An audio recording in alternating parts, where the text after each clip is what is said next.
Welcome, everybody, to another edition of Cut to the Jase. I'm Braden Eselhurst, co-host and editor of basketball.com.au. Of course, joined by the main man, Jason Cadee. Jase, pretty special episode today. We got the Athletic senior reporter and host of the Game Theory podcast, Sam Vecenie, to talk all things NBL, NBA, draft, college basketball, everything. A really special episode ahead. No, it's very rare you find someone across basically all forms of basketball, no matter where it's played. So I'm actually really looking forward to it because people like him, they just watch the game and they watch the game. I don't know what life they have outside of that. So I'm always a diehard to talk to anyone who's a basketball tragic. We gotta be super quick because we got plenty of time with Sam. But a quick wrap up of the NBL playing game so far. Perth, of course, lose to Southeast Melbourne Phoenix. Southeast Melbourne were incredible in that game. Dare I say it, Perth look unprepared. I'm keen to get your thoughts on that. And then Melbourne eliminate Tassie. Let's go to the first game. Jase, I wrote yesterday, no one's going to discourage JR for going to the Boomers and everything.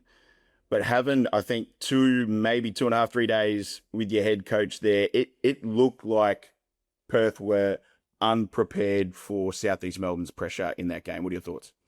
Yeah, it's such a hard one. And it's a hard thing for players too. Like this time of year, it gets weird because there's a FIBA window. Do you go represent Australia? Do you not? Like people say yes, people say no. Like it's such a hard thing. And even for JR, like, hey mate, here's an opportunity to go coach the Boomers overseas. There's not many guys that would say no to that. So listen, they did. I think you can't take away that it would have had an impact on Perth's preparation because even if they did the same drills, they did the same thing, even if he's communicating every day, which I'm sure he would have been of A, B, and C, I just think that presence of that head coach figure not being there, it's really noticeable. It's like going to training and your best player's not there.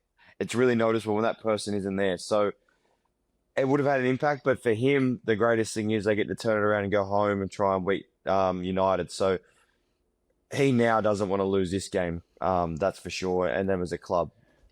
Just quickly, it's been a very long time since I've seen someone directly targeted on both ends of the floor, like Southeast Melbourne went at Benny Henschel the other night. It was really interesting to see that. Obviously, a clear direction, but as we mentioned, Perth have a second chance to bounce back against Melbourne United, who eliminated the Tasmania Jack Jumpers, the injury-riddled Tasmania Jack Jumpers. And first of all, Jace, we'll touch on Tassie real quick. Scott Ross said it after the game, still extremely proud of what they're able to do considering the amount of injuries they had.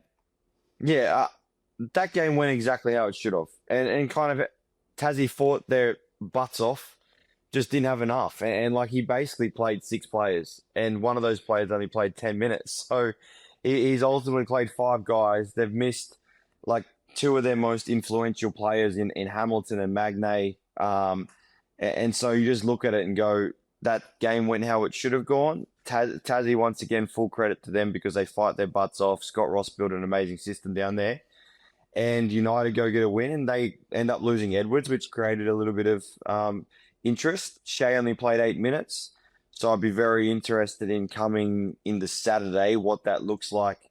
If Jesse Edwards is having back spasms, how about you go get on a 5-hour flight to Perth and see how your back feels?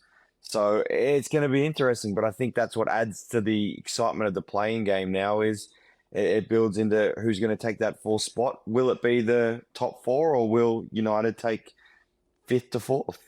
Really interesting too, because despite their struggles the second half of the season, if Melbourne United can rediscover that sort of defensive pressure, say if Shea Ely plays a little bit more than he did against Tassie, and of course Tyson Walker getting up the floor, if Jesse Edwards is okay, they're a team that can sort of replicate a little bit of the pressure that Southeast Melbourne gave Perth. That game's a really interesting one, Jase.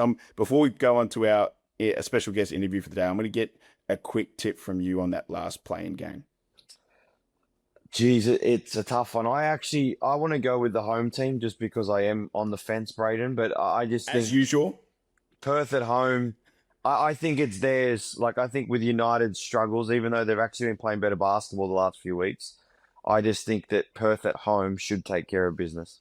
Yeah, I think David Duke Jr. moves into the starting lineup too. I think Christian Doolittle was super impressive against Phoenix.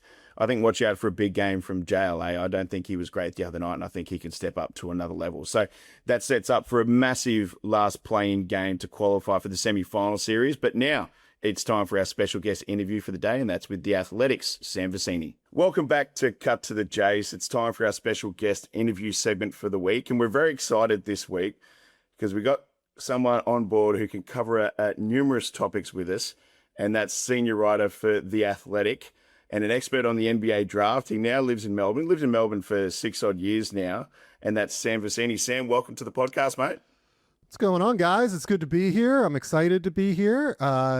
First and foremost, just a great name, a great podcast name here. I appreciate it immensely as somebody who lives in this space. So I'm excited to talk about the NBL. I haven't gotten a chance to do that all that often recently.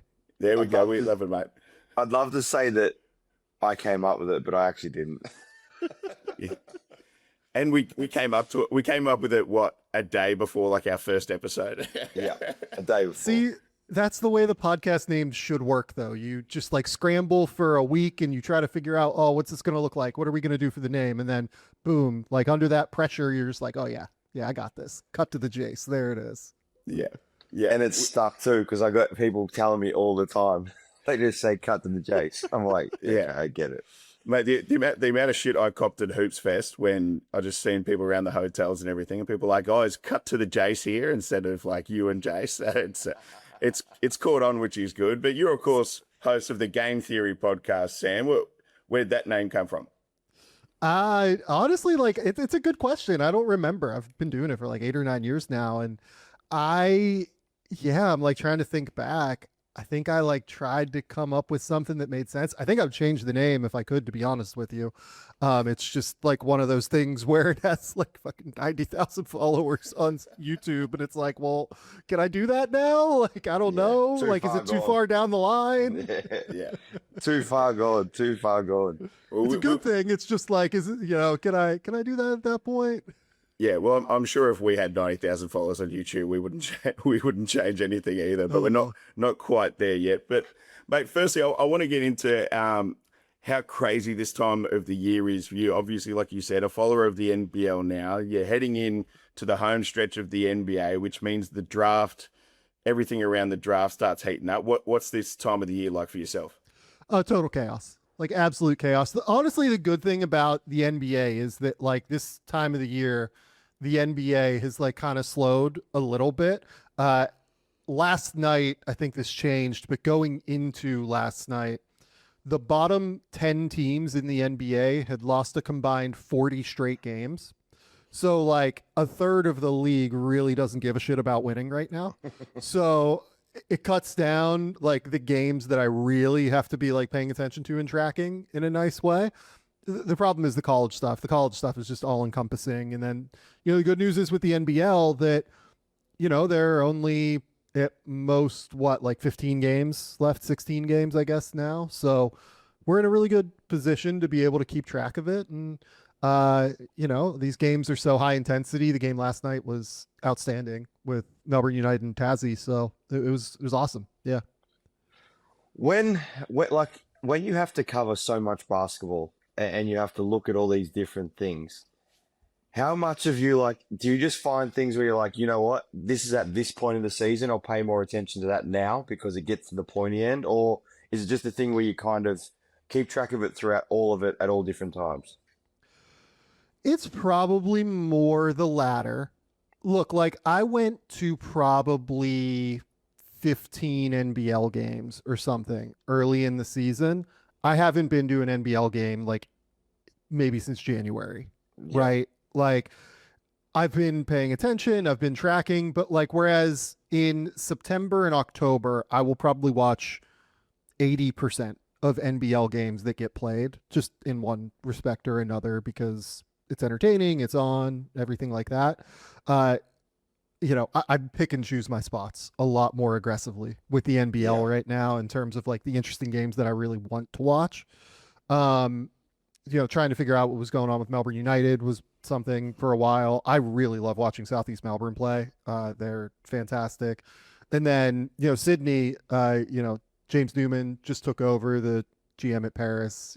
I think that he is outstanding, and seeing him early on have to go and figure out the bull qual thing and go get Torrey Craig. Like, I was really curious to see how that would look. But like Adelaide, for instance, I probably haven't watched Adelaide in maybe 3 weeks, something like or not 3 weeks of season time. Like, I know that the FIBA break just happened, but it's been a little bit since I've watched Adelaide, so I'm excited to watch them against Southeast next week. Off the back of that, has there been anything this year in the NBL that you've really liked, or any patterns you've seen that's been maybe different to other years? I think that it's a great question. So I felt like this year in the NBL was a little bit less talented maybe than last year, or something along those lines. I felt like a lot of the play and a lot of the imports that came in were guys that I had maybe some more questions about than what I typically did in previous years. Some of those guys, like Kendrick Davis, frankly, was a guy that I had a lot of questions about coming off of his season in Adelaide. And he has been outstanding, and I think very clearly was one of the 2 best players in the league this year. But guys like Javon Freeman Liberty and like Southeast signed Vrenz Blaenberg early in the year, and some of the other guys that have been brought in, Hunter Maldonado, who ended up getting caught. Like, I just had some questions about what exactly they would look like fitting into the NBL. So I think that my biggest takeaway, just because I always focus on the roster building side, right, is how is the NBL going to combat like the money incoming from Japan? How are they going to be able to keep a lot of the best homegrown talent here?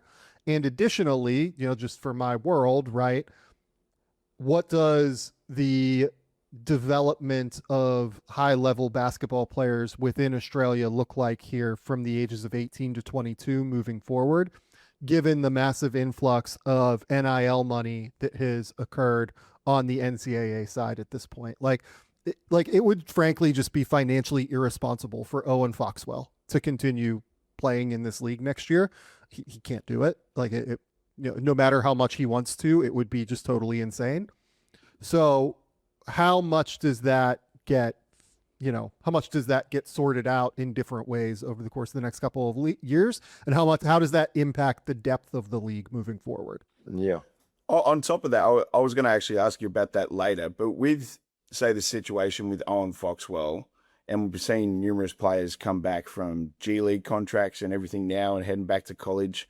What are your thoughts on all of that? Because like you said, it'd be financially irresponsible, but surely the college space has to do something to address this eligibility sort of, muddy waters in the next couple of years. They do. And I think that they will at some point. I think it's going to be a little bit difficult with international players to address. I think it's a lot easier to address with domestic players than it is with international players.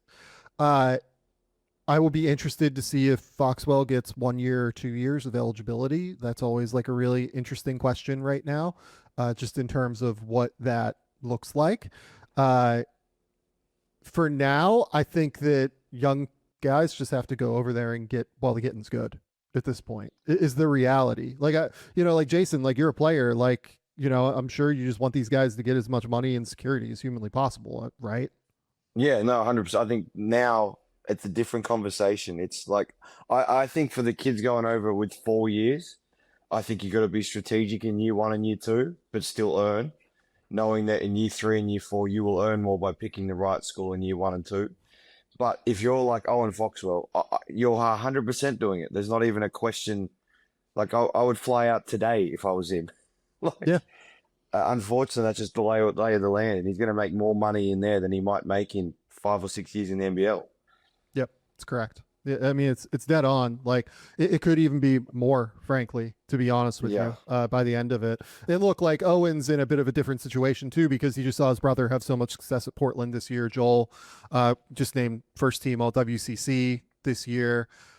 an outstanding young point guard in his own right. He'll be at the high major level next year, I would imagine. I can't imagine that Portland will be able to afford to continue to keep him on the roster. And Austin just committed to Portland as well. His youngest brother. So, another Foxwell joined the college ranks. So, no, I think that at the end of the day, like these kids, like just got to get while the getting's good. And that's where like the NBL Next Stars program comes in, where like, I'm curious to see what will happen with a Dash Daniels, right? I'm curious to see what will happen with a Luke Paul. Like, or do those guys do a year here and then go to the college ranks as, a year here is a developmental pathway and then go to the college ranks? Do they stay for multiple years because they like it?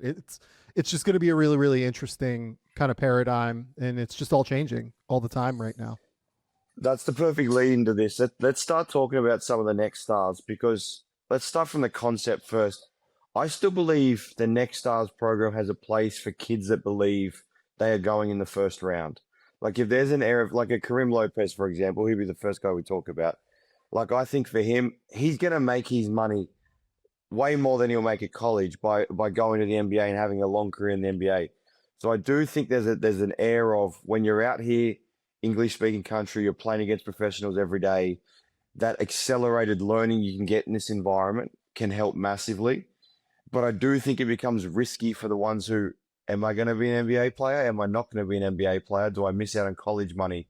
What's your thoughts on that kind of fine line with some of these guys? I think it's right, but from a basketball developmental standpoint, I think what you're saying is dead on, Jason. I do. It's just like, okay, let's say you have a college that's offering you $3 to $3.5 million versus what the NBL is offering you. Like, you're 18 years old. That's a really hard thing to pass up, right? And look, like we're gonna see these numbers get thrown around all the time. Like, what Foxy's going to make, what some of these other guys are going to make, right? Like, people throw around numbers. It's a real interesting paradigm over there because the NCAA is trying to get a handle on these NIL deals in a significant way. They have like a clearinghouse that they're trying to utilize, and we don't have any answers on how the clearinghouse is going to see some of these deals and how they're going to structure some of these deals. So, we can throw around these numbers and maybe they end up being less, maybe they end up being dead on. It's definitely a real moving target. If they end up being less, though, like the NBL is in a really positive position to be able to continue to offer these kids money, to be able to continue to give them serious, support developmentally. I think that Karim Lopez probably made the right call, if I'm being honest, being here this year. Dash Daniels, I think we'll probably talk about him. It's an interesting situation where he's just like a little bit less developmentally there than what Karim is from a skill perspective right now. And we'll see kind of where they think that, his development will be best suited for next year. Could be in the NBA, could be in the NBL. Is there a situation in college that there's like a lot of moving parts, I think. Let's start with Karim. Obviously, my personal opinion is he improved this year, which I think when you're talking about a Next Star kid who is a kid, first year to second year, when you see an uplift in them, and let's just be honest, sometimes in the first year, if you're an opposing team, you're trying to put these kids in situations which they're not used to, because at the end of the day, we're trying to win basketball games. Where I think this year he showed the ability to improve. I think his outside stroke improved. What's your take on him? And obviously he's risen up the board kind of as the years unfolded. He's clearly got a lot of upside. Yeah, interesting player, right? I mean, I thought he was probably the worst defender in the league in the first month of the year, like something along those lines. I thought he was really, really bad. I thought he couldn't move his feet. I thought he didn't know where his rotations were, where his help movements were supposed to be defensively.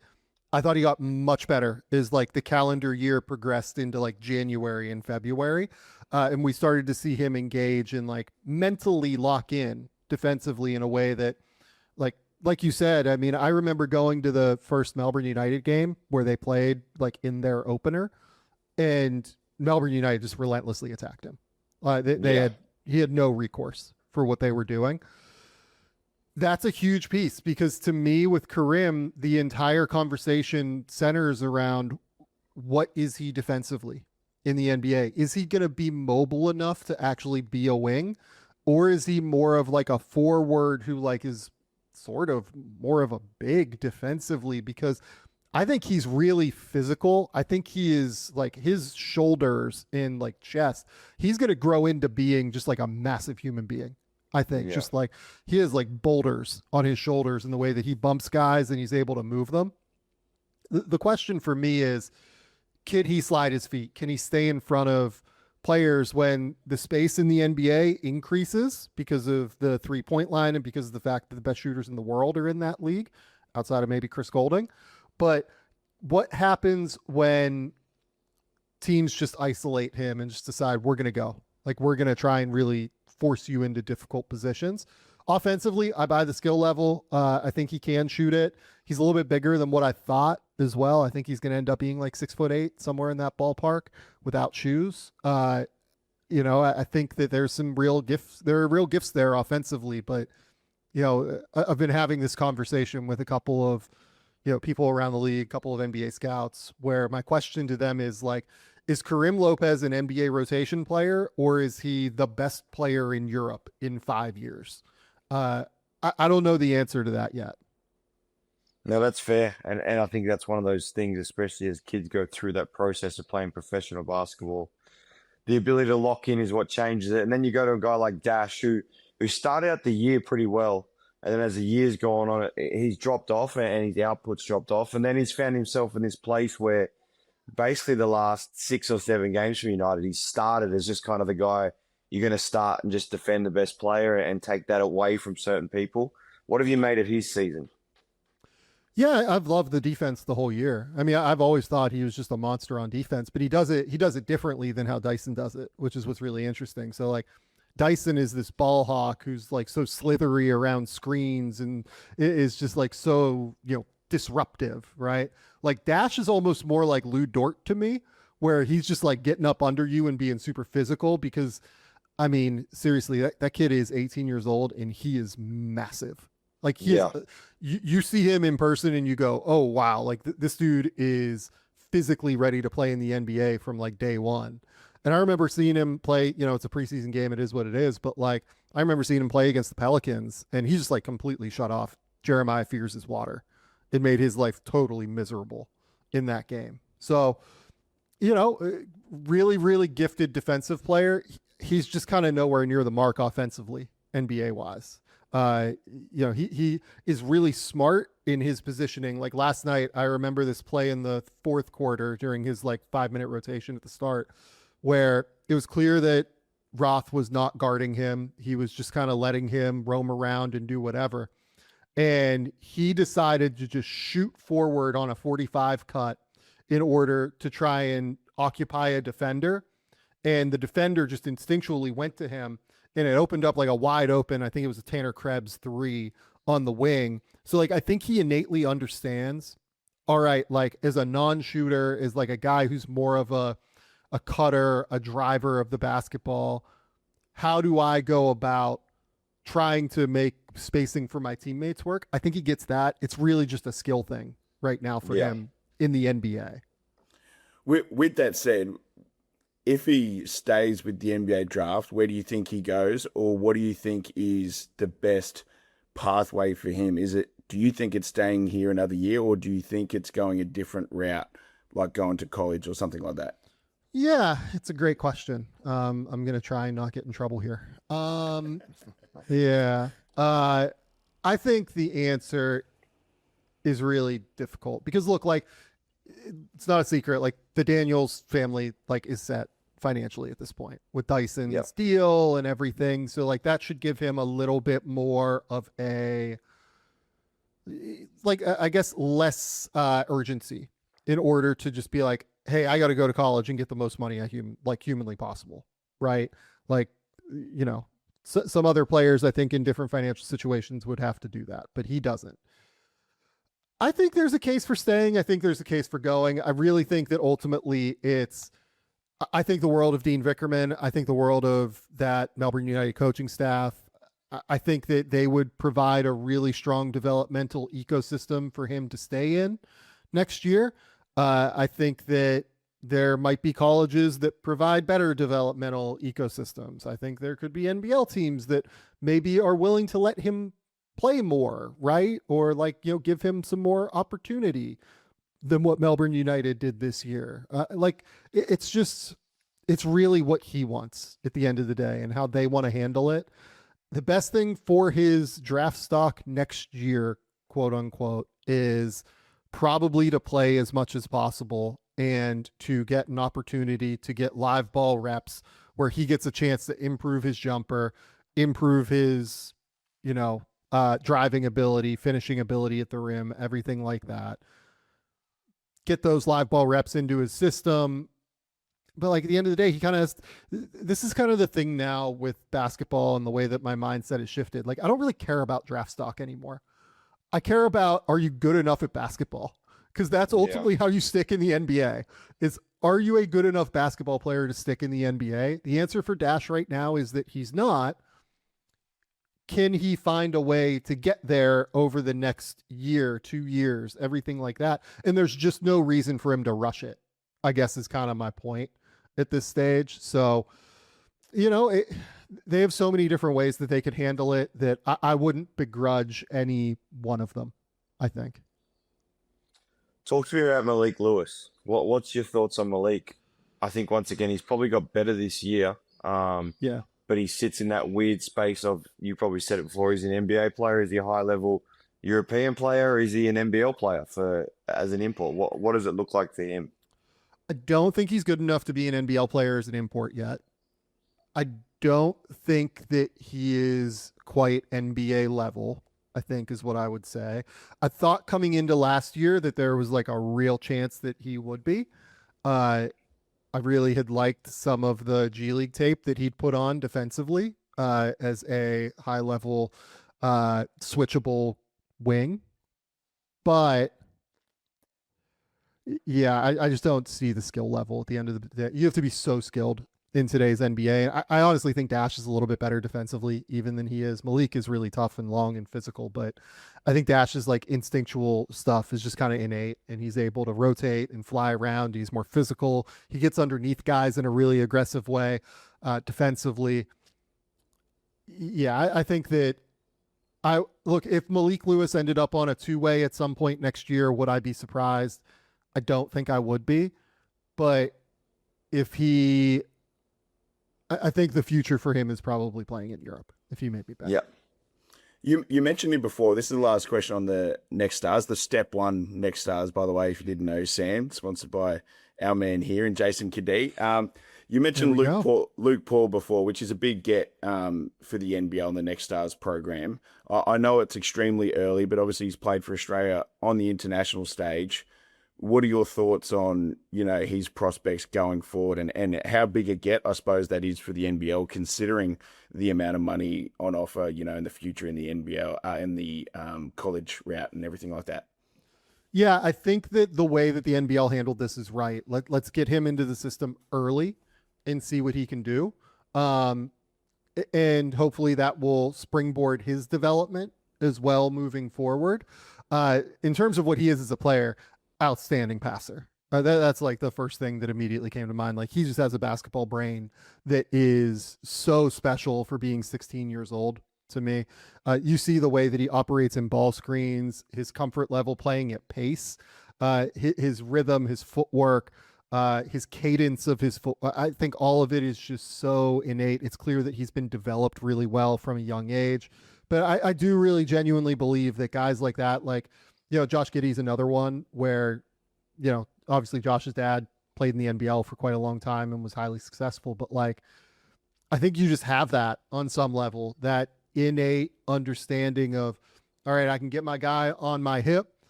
Let's play at pace. Let's play at rhythm. And let's kind of get our eyes on that back line, weak side defender, and let's figure out what's going on, right? Like, you can learn that. And I think guys get better and better at that throughout their careers. But to have it so young, I think is kind of a signal that this kid just has like an innate basketball feel and IQ that is genuinely pretty special, I think. Yeah, absolutely. I'm sure Mark Worthington will love hearing that too, Jay. Someone who's had a fair bit to do with Luke Paul, I think. So, last question on the NBL. You mentioned it before, and I have noticed this with you over the years. A big fan of Chris Golding and his shooting ability Love him. and where he ranks around the world as far as being a sharpshooter. What are your thoughts on Chris and where did this sort of love of his game sort of come from, I guess? Oh, I mean, I'm a huge fan of these guys that are just like absolute snipers off of movement. It's such a difficult skill. I mean, Jason, like you did some of it, like you know this as well as anybody. Like it is such a difficult skill, man, to develop that ability to just set and fire. And I think Chris does it as well as anybody not in the NBA that I've seen, for sure. I think that if you put him in the NBA, he'd probably be one of the 15 best shooters in the world at that level. Even he is so special. It was hard watching him last night. Like I thought that he was a negative out there for them last night just because of the knee. You know, he's clearly not 100%, unfortunately, and it's hard to have Chris out there when he's not 100% just because you're not, you know, defensively he's not as capable as, you know, what you would love to see necessarily. And if he doesn't have that lift on his jumper, it's a little bit tricky. But I think the world of Chris Golding's skill set. I think the world of that guy's attitude. I think the world of his, like, you just watch him shoot around even before games and go through his system. The best shooters are guys that have these like regimented workouts and systems that they go through, you know, day after day, game after game, everything like that. And he is so special to me in that regard. Is there anyone else quickly in the NBL that you think has shown up as maybe has the ability to find their way into the NBA? It's a great question, Jason. Yeah, it's a really good question. I think I was hopeful on Josh Bannon for a minute. I'm not totally sure he's going to get there, to be honest. I think that he's just like caught a little bit between the 4 and the 5 for the NBA, which makes it very challenging defensively. Like to me, it's all about who do you guard in the NBA, right? Like, can you stick at that level in that league? And it's really, really challenging and difficult, I think. You know, Jack McVay, I think there are teams that would have him on a 2-way right now. If, you know, he'd be willing to take one. I think that, you know, he is just such a good shooter. And I know that the Houston guys loved having him around last year, just personality wise and, you know, the attitude he brings every single day. I think that beyond that, my answer would probably be Christian Doolittle. I think that Christian Doolittle has that ability to stick defensively, and I think he has that ability to knock down corner threes. I think, again, you could easily see Christian Doolittle on a 2-way at the end of the year here, and that wouldn't blow my mind. He needs to like speed up some of his processes because like the next step for him is, okay, I get the ball in the corner. I'm reversing that ball up to the wing lightning quick. Okay, I have the ball in the wing. I can attack a closeout. I can hit a same side kick out. I can hit opposite corner. What do? I need to not take the bad mid-range jumper, right? In the NBL, he gets some leeway to do that because he's big and physical and strong and is so skilled. But in the NBA, you just can't take those shots. It's a totally different ball game over there in terms of what a good shot is. So, you know, I think Doolittle has a real chance, but it would be, you know, there's even some room that he would have to improve as well. I mean, do you guys have any names that you'd like to kind of hear out? I wanted your opinion on, I guess this year he's popped up, Sam Menenga. He's an interesting one. Just because his ability to shoot the 3 ball is something that we obviously know the NBA like. He's a big body, strong. Does it fit? I don't know, but he's still only young. So, I mean, he's still figuring it out as well, and he's shot up a lot this year. I don't think he can guard anybody in this league, Jason, let alone over there. So it's a little bit tricky, I think. Like, I love these big, skilled big men. I think they're so valuable. he'd have to be like a lights out shooter, and I don't even really think he's a lights out shooter Yeah. right now. Yeah, it's not for me necessarily. It wouldn't. Teams are always looking for size. Teams are always looking for guys that have that skill, but it's not for me. I think I would just that would be my answer. No, that's fair. Let's move on to college, Sam, and then we just got a couple of NBA questions that we'll let you go. I know you've got a busy day of recording and everything, but I wanted to ask you about Australian big man and Florida big man Alex Condon and see where he sort of fits. Now, he sort of explored the draft at the end of last season, then elected to go back to Florida. Had a pretty good season there this year. What are your thoughts on his prospects going forward? Yeah, it's interesting. I really didn't like what I saw early in the season from Condon. I thought that the defense had really actually even regressed early on. And over the last month, I think he's probably been one of the 10 best players in college basketball.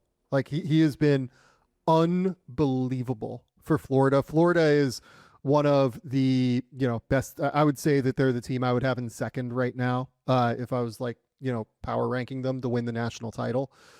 They've been unbelievable. They just ran roughshod over the SEC the whole year. His ability to post is really impressive. His ability to play on the perimeter is super impressive, obviously. Potential to shoot it at some point down the road. Like he's definitely going to play in the NBA. All of like AFL fans ask me about Condon from time to time because he's on the Collingwood, is it the rookie list or the category B list, whatever it is. And I'll just be like, guys, like zero chance. No shot. Sorry. And also no one wants to see him go to Collingwood because everyone hates Collingwood. So that fact as well. I mean, look, as a Bombers fan, I can't help but agree. So look, but yeah, like I think that he has been so outstanding to finish the year. I think that, he's positioned himself to where he would have a real chance to go pro and potentially be a second round pick and maybe get a guaranteed deal in the NBA. I think he should absolutely go down that road of, testing his NBA draft stock and seeing if he can get a promise from a situation that is really positive for him moving forward. If not, he's going to make an obscene amount of money. Like the going rate for guys like Alex Condon in college right now is like over $3.5 million USD in terms of what they're being offered. We'll see how all of this gets through this clearinghouse, right? It's a significant number. So he's in a really positive position no matter what at this point. Is there any other Aussie kids that have stood out to you before we move on to the NBA? Yeah, of course. I mean, like Joel Foxwell has been outstanding this year. I don't know if he's an NBA guy, but I have loved watching Joel Foxwell. He's a fantastic ball screen guard. He can really get by his man.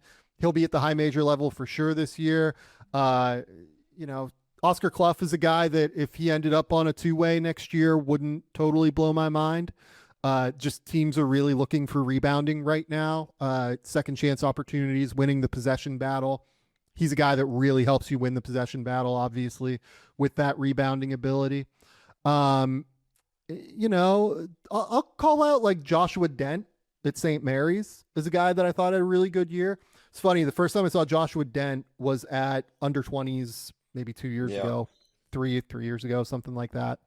And I watched him and someone told me he's committed to St. Mary's. And I was like, wait, are you sure? Like him, that kid?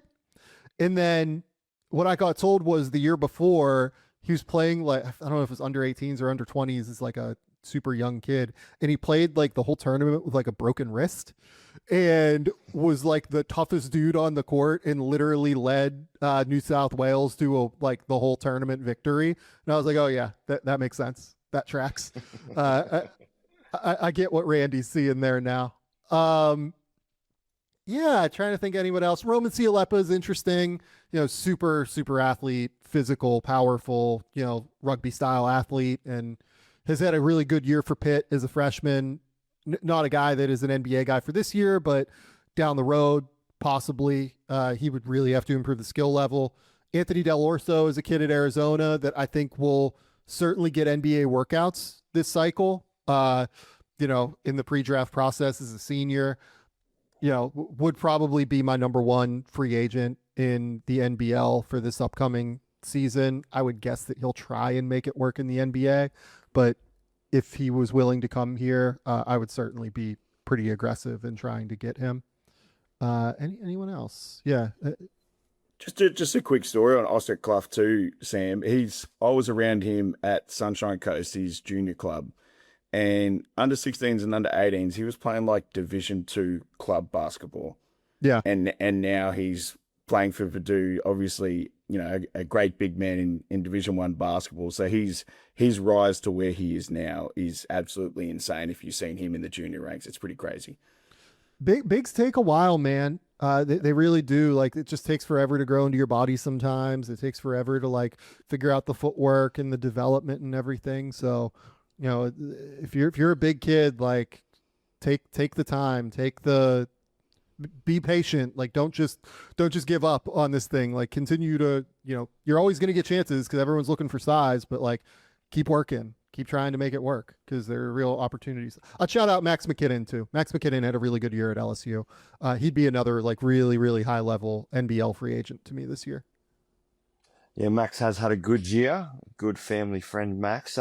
It's funny, even Oscar, I was just thinking, he came when it was around COVID, he came and trained with us at the Bullets. And on his first day, I thought he was like some 25, 26-year-old. Because he just had that, he had that mullet. He was kind of, I was like, this guy just looks like a tradie who's just worked for a little bit, plays a bit of basketball. And I found out he was just a kid. But he's a great kid. He's doing good things. What's your take on, like, a lot of people out here, what Josh Giddey's doing this year, I think, has been impressive. He's obviously missed a chunk with injury, which has hurt. Is he all-star level yet?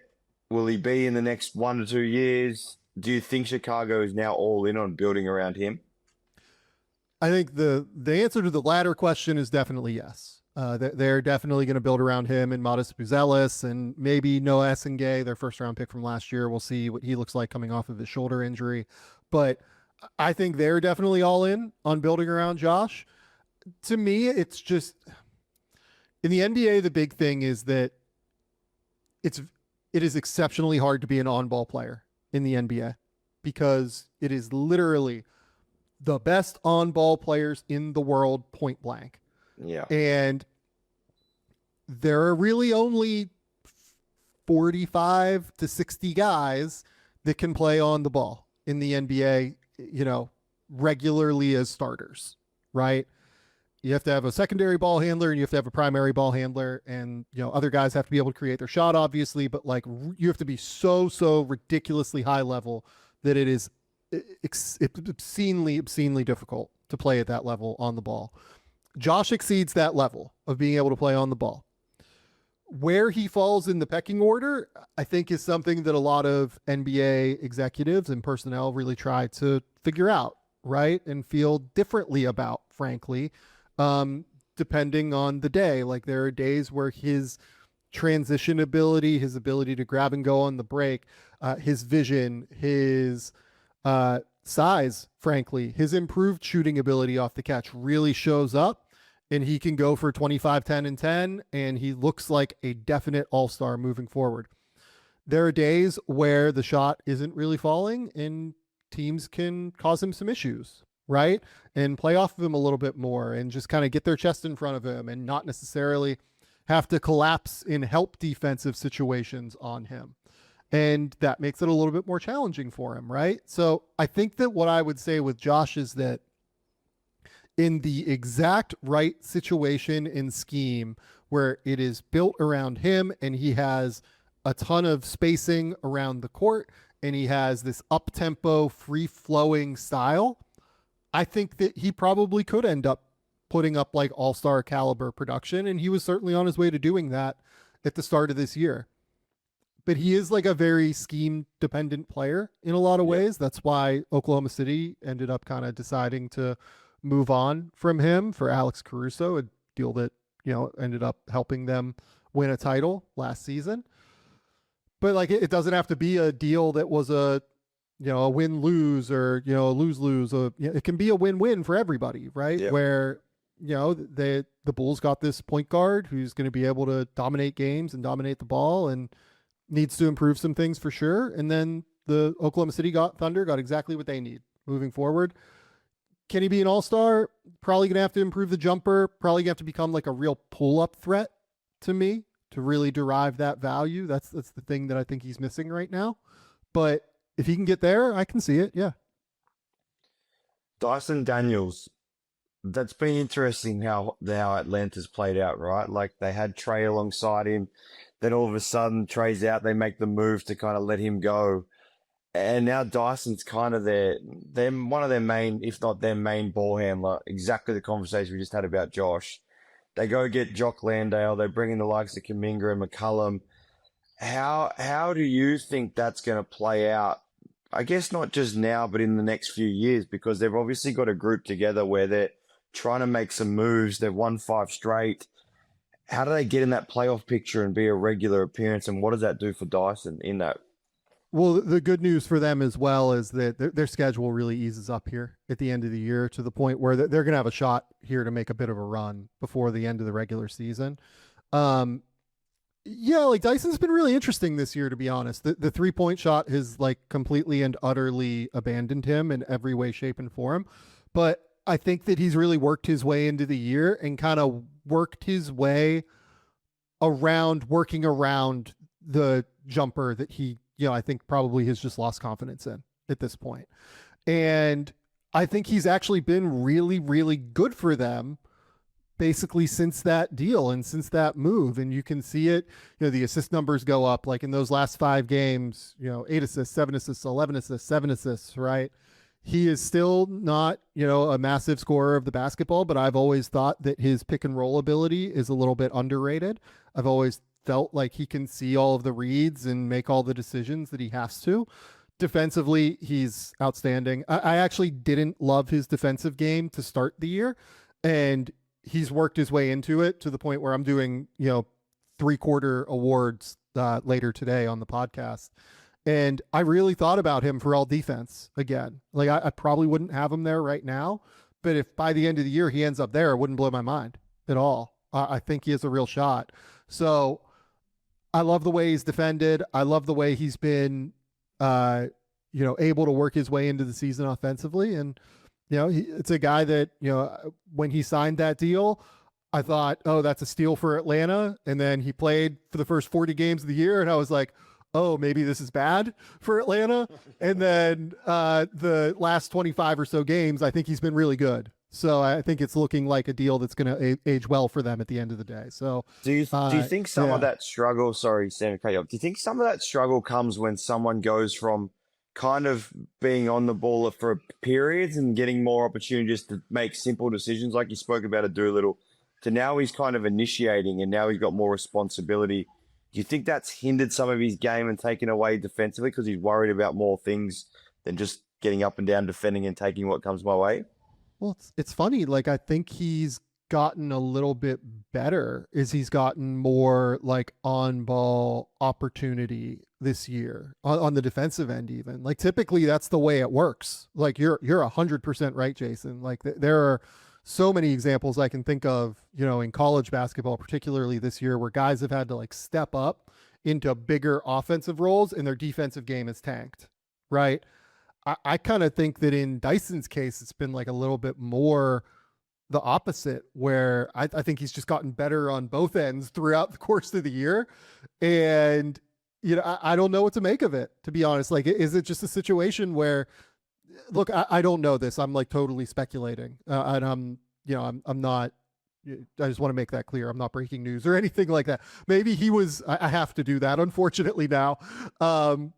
Maybe he was dealing with something that was like behind the scenes injury wise early in the year. Maybe there was something going on personally. Like, I have no idea, but maybe he just was able to work his way into the year in a really positive way. And he got through, whatever was going on, and he made it work. Right. And he figured it out and was amazing.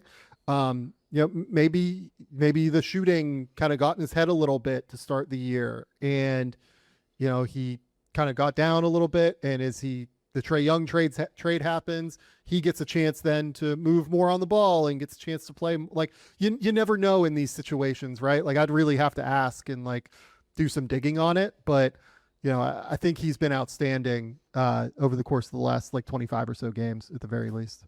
Last question, and we'll let you go because this has been an absolutely fantastic chat. I could keep going all day here, by the way. I know. I said to Sam this is going to be about 25 to 30 minutes. It's ended up being Yeah, way longer. you're totally good. Yeah. I want to ask you about the funnest team to watch in the NBA right now. And it's ironic because you just recently tweeted about them, and that's the Charlotte Hornets. They're also the hottest team in the NBA right now. And Aussie wing Josh Green's played a really good role for him off the bench as well. What are your thoughts on their resurgence? Because it's been one of the craziest things to say considering how bad they were to start the season to where they are now. And what are your thoughts on the role Josh is playing off that bench?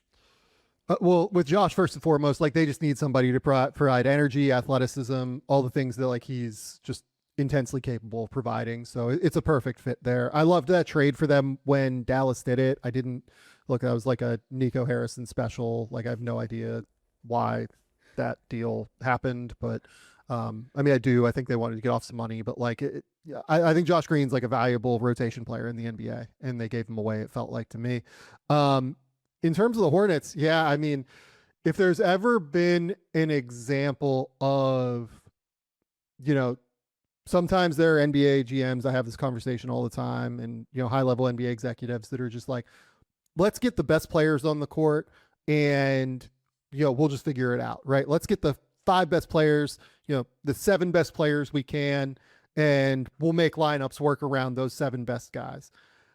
Charlotte, I think, is an amazing case of these 5 guys, they're starters, LaMelo Ball, Con Knipple, Brandon Miller, Miles Bridges, and Moussa Diabate. These 5 guys together have such incredible synergy on the court that they elevate each other through their own games, through their own styles of play, through how Charles Lee weaponizes them on the court within their own styles. I think the world of what Charles Lee has done. I even said last year that I thought he was doing a really good job with them, and people would yell at me like, what are you talking about? Like his rotations are really bad. It's like, no, like his scheme is really strong. Like he's bringing a lot of the concepts that the Celtics bring, picking up low hanging fruit and everything, to what Charlotte is doing. So I think we're seeing the fruits of that right now. I loved what they did in the draft this past year. They just focused on getting 4 guys in Con Knipple, Sion James, Ryan Kalkbrenner, and Liam McNeely. They're just like serious adults. Like I know that a lot of them are 19, 20 years old. Sion and Kalkbrenner are 23 years old, but like those guys like all really give a shit, and they care, and they are professionals, and they are like really driven to be the best that they can be on a basketball court. And I think that bringing those guys in addition to some of the other moves they made, really helped them as well continue to go down that road. I think Jeff Peterson's done an outstanding job as the general manager. I think that, again, like it's such an example of how synergy between players on the court can elevate everybody on the court in a real way. And great for Charlotte too, because we know that's a franchise that hasn't had much to cheer about for a very long time. So hopefully we can see them continue this rise. But Sam, we can't thank you enough for coming on today. It's been an exceptional chat covering a range of things from basketball in Australia to college basketball in the NBA. Really appreciate your time, and look forward to seeing all the content you have going forward with the NBL, the NBA playoffs, and of course the draft. Yeah, sounds great. Invite me back. We'd be happy to do it. 100% you will be back. We can go longer. Thanks, Sam. Yeah. Welcome back to Cut to the Jase. Jase, I've got to say, what a special chat that was with Sam Vecenie. And I've got to say, the thing that I like the most is the brutal honesty on particular subjects. It was a great chat with Sam. No, awesome, man. And it's one of those ones, probably could have gone for about an hour and a half, but we might just have to bring him back on and do another 45 minutes. But that's the nature of what he does, right? In his role and in his job and how he views things. He can't be down the middle. He's got to kind of just separate positive to negative, and that's part of what he does. So he sees the game really well. He understands the game. And as he kind of said, which was interesting, he used to watch people for what tools do they have to be in the NBA, where now it's like, are they good enough to be in the NBA and stick? So it's funny over time how people's way they analyze things change, but no, lots of insights, and really just a fascinating person to talk to with so much knowledge around different parts of different worlds. Yeah, on the back of that, we'll give our JC 5 points a little bit of a miss, especially considering we're going to the last playing game and heading into the semi-final. So we'll bring that back next week. We'll have a special edition of Cut to the Jase, just a 15-minute one with Townsville Fire Championship coach Shannon Seabohm after their incredible win over the Perth Lynx. But that's all we have time for today. And as we said, we'll get Sam back on around NBA playoffs and around NBA draft time. So stay tuned for that. Of course, catch all his coverage on The Athletic and the Game Theory podcast. We'll have plenty from this podcast as well. Stay tuned for all of our coverage heading into the NBL semifinals and, of course, the college game and the Aussies in the NBA as well. So before we go, Jason, I want to give a quick shout out to Alana Smith, who just won the Unrivaled Championship as well, sharing $600,000 USD in prize money, a big win for Alana there. So congratulations to her, but that's all we have time for today on Cut to the Jase. We'll catch you next week.